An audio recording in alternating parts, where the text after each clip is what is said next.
Hey, welcome back to another video of editing basics. In this video, we are going to learn how to delete your VistaCreate account.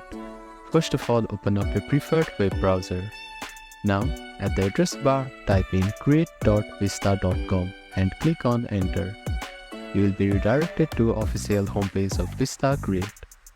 Now, make sure that you are logged into your account.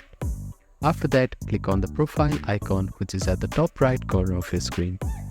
From the drop-down menu, find Account Settings option and click on it.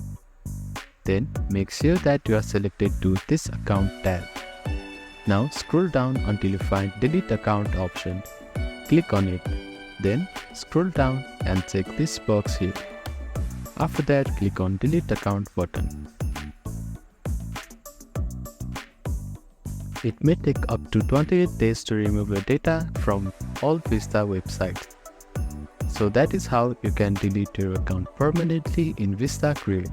Thank you for watching this video. Please do not forget to like, share and subscribe to our channel and comment down if you have any queries.